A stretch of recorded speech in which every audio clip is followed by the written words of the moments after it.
Oh, darling, you're so beautiful. I hatte Miley so micho he was sie broi tintoth he sexist o good play sort of holy fire. Oh, darling, let's sanctify our beautiful relationship. Ah! Oh, thank God it was all a dream. Oh, how long have I been asleep for?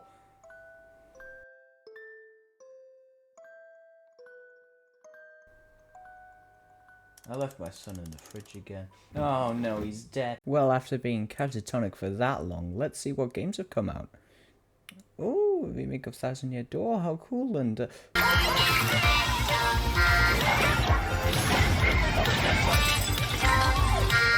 peak seems to have risen again. Now, what you're all about to witness is no doubt the third coming of PlayStation Jesus Astro Bot himself, a lovable little Chrome boy who runs around rescuing identical bots that look identical to him or PlayStation memorabilia and has some of the best games ever made on the goddamn PlayStation 5. Astro Bot has always been an exemplary 3D collectathon, but recently was actually given the chance to be a fully fledged 3D platforming game akin to like Mario Galaxy or Galaxy 2. And in doing this, might have just given the PlayStation 5 its one and only game, and in my opinion, the game of the year. Nothing has come close. Good golly, I wonder who's at the door. Hello, I am... Ah, it's my evil counterpart, Sludgerson. Hello, I am... What dastardly deeds are you up to today? Hello, I am Sludgerson, and I am here to deliver game. That's not very evil. It is if I deliver it a day early and commit mass amounts of tax fraud. Ha. That's right, I got Astro Bot a whole day early. Thank you so much, HMV. I will be buying at least 6 more copies of Astro Bot from you. I actually got to play this game a whole 12 hours before its official release date. Take that, anybody who says physical media is dead. Look at what I've got in my hands. Oh, I think I got too overexcited when I got this though, because honest to God, this is one of the best games the PlayStation has ever had. So, I think it's time for the nitty-gritty part. Part 1. Oh my God, I love it! Astro Bot is one of the most visually stunning games I have ever played in my entire life. The visual style and appearance of even Astro Bot himself is just stunning. The characters, the set pieces, the literal blades of grass that you walk over, which you can't even see properly unless you go to a very, very specific level and use a specific power-up. It's so cool. I know that this is seen a lot in AAA games nowadays, but you don't goddamn become a little tiny mouse little bot and walk up and touch leaves that glow with circuitry. Astro Bot is it's just amazing. I know that nowadays graphics shouldn't mean as much as they do, because it does annoy me that they really do matter a lot to gamers nowadays. But I mean, somebody the other day posted on Twitter literally an image of a steak from Mario Party, and I think it looks just as high fidelity as anything else.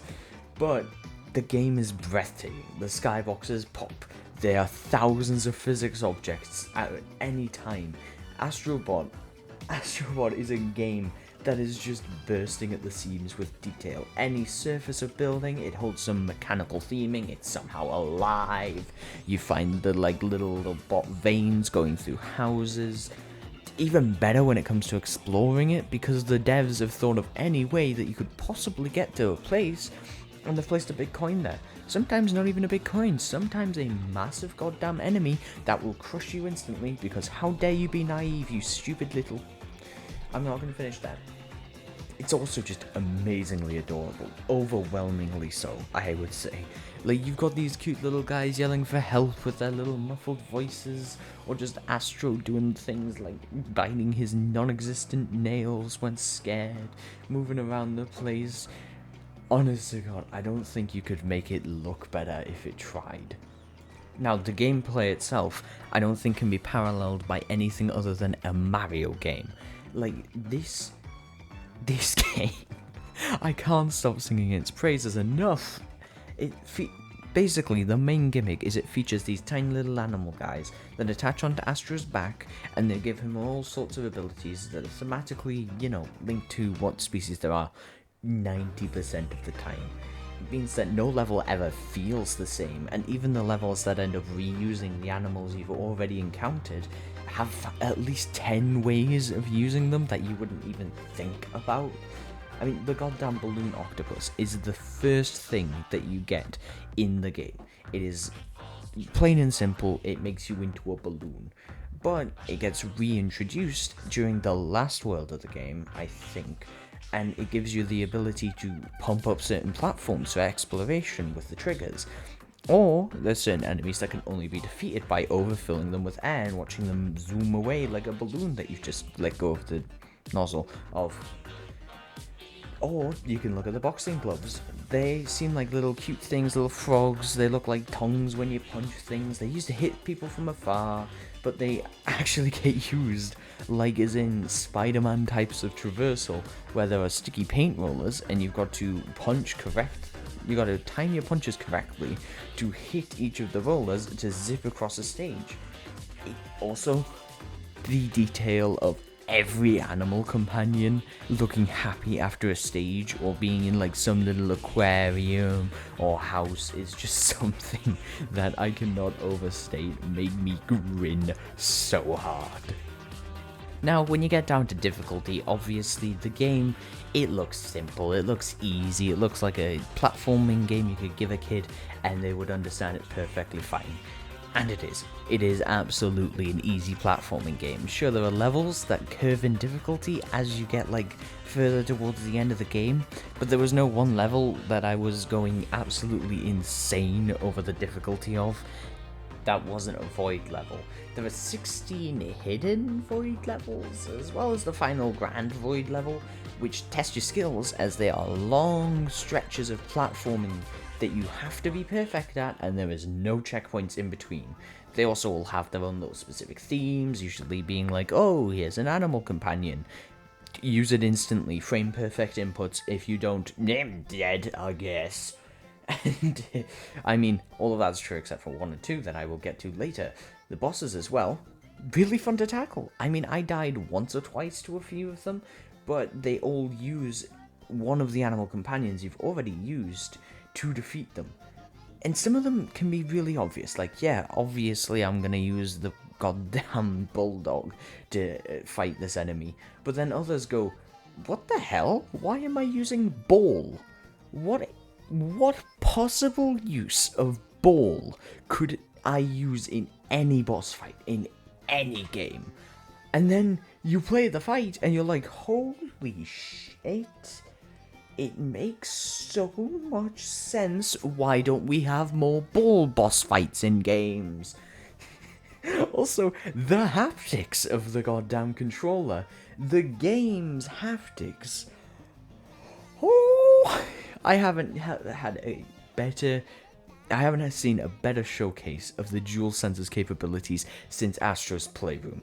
And that's saying something, because there's been 4 years between those, and the fact it's Astro every single time that shows up makes me believe in this controller and then dips is really remarkable.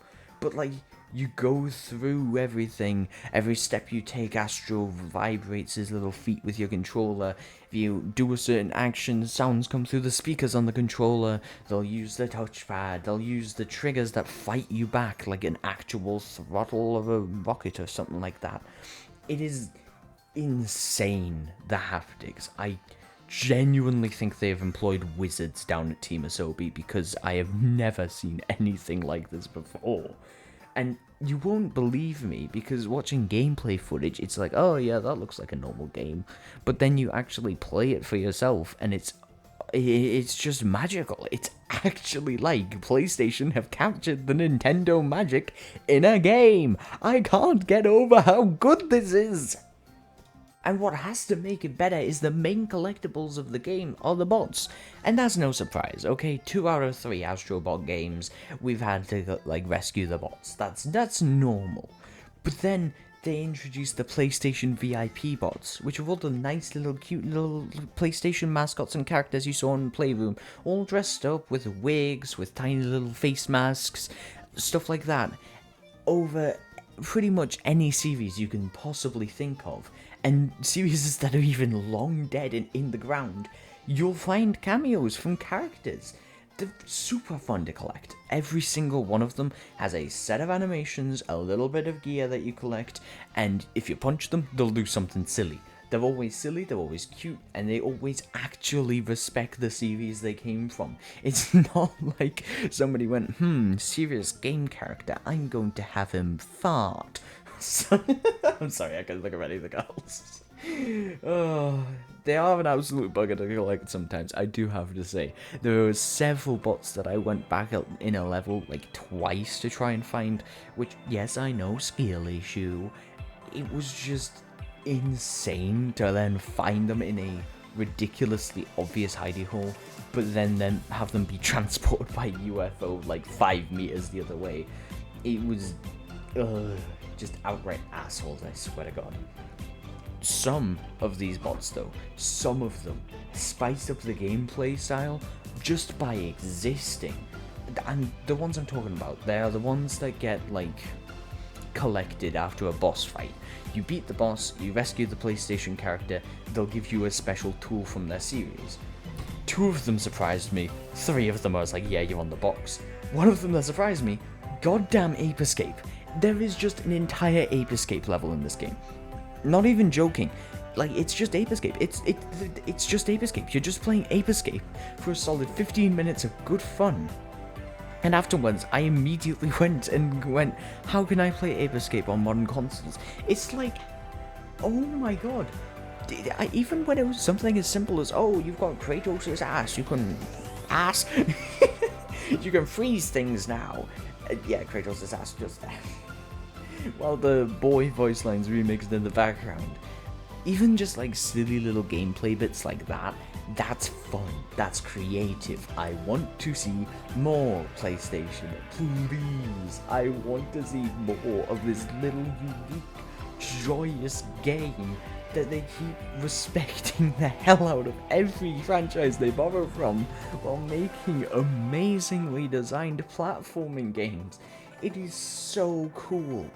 I mean, hell, major spoilers. I know I already gave a spoiler warning, but you know, the final bot in the game that isn't even counted towards your tally until you finish it is Chop Chop Master Onion. But that might not be a surprise to some of them. I squealed like a 4-year-old child when I saw Chop Chop Master Onion after beating the hardest level in the game. You have no idea. Oh my god, I could rant for hours about this game, I swear. Oh, and the progression, my god, the progression. It feels tangible. It feels like every single one of these little twats I find wandering around that I then hit and bring back home is real. It feels like I'm actually tangibly collecting every single thing I need to complete the game. None of it feels like, oh, well, I would say you've got 700 bots, but where are they? I don't know. You actually even have, like, as if the little bots weren't enough, after collecting the first, like, I don't know, I can't remember how many puzzle pieces. After collecting the first handful of puzzle pieces, you get to use the gacha machine, which is literally just giving the little bots more props to play with and mess around. It gave the coins a purpose. It gave everything a purpose. You literally could not make the game better. It's such a strong part of the game, is the collectibles. Because, like, if I'm trying to 100% a game, which I was already sort of going for going into this, I want to feel like I have made progress on my save file. I don't want to be told, oh yeah, you have the XXX, this amount of X. You have that. I want to be able to see them. I want to be able to observe them doing funky little things. I love Astro Bot for that, because, oh my god, finally, I actually get a game that answers all of my problems with these, like, collectathons. you see every single bot that you collect, and every single one of them's charming and happy and playing along. It's so peak, man. It's so peak. Also, in general, I just find Astro Bot to be the cutest thing ever possible. Every second he's on screen, that's just like, oh, shout for my friends, do cute little idle animations. Let me take this classic PlayStation 1 memory card out of my head and then slot it back in after blowing on it.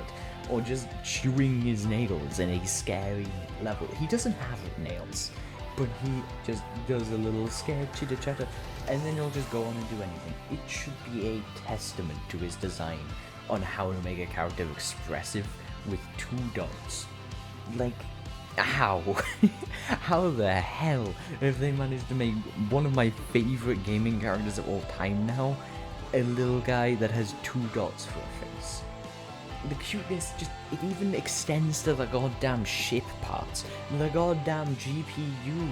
Except from the unnecessary sex scenes, they have little faces, and when they're not being shown, they're in the hub world singing along to the main theme. The VIP bots, again, how could you look at some of these guys and not just let out a mass amount of cuteness aggression? There's little silly serious guys who would usually be like, oh, I'll break your legs, like Joker Persona, that's a bad one, but Joker Persona 5, you hit him, he fumbles his calling card, realizes he looks like a fool, throws it at you and jumps up into the air, and you have tiny little Sir Dan Fortescue, who loses his head, fumbles it for a few seconds, and then puts it back on. And, oh god, Parappa the Rapper, Pappy Rappy, you all know him, you all love him. He is one of the big marketing parts of this game. You see his little VIP bot character everywhere. Pappy Rappy, you punch him, he says, "You gotta believe," in the cutest little voice I've ever heard.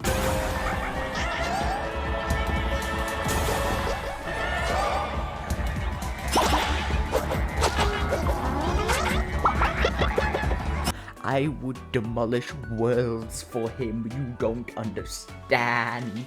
It makes the world bearable. They even act like Pikmin, man. They even have Pikmin-like qualities where if you go to a certain area where it's like, oh, big rock needs lifting, or oh, bots could make a ladder here to progress. Like, you call them like Pikmin, they'll make the ladder or they'll lift the rock with you. Again, I wish robots were real. Now, this isn't to say that the game doesn't have its issues, just like my ex-husband, in fact, but hey, you, I see you there, nope, you're not getting a cut in the divorce agreement, I don't care what I signed, you're not getting them, okay? Piss off. Anyway, back to Astro Bot. Part 2. It's not all that great, is it? Now I have a bone to pick with the goddamn Void levels, okay? Levels in particular, they expect you to be perfect. They expect no mistakes. You make a mistake, you restart. It's a very simple system. But when a game expects perfection from me, I am to expect perfection from me.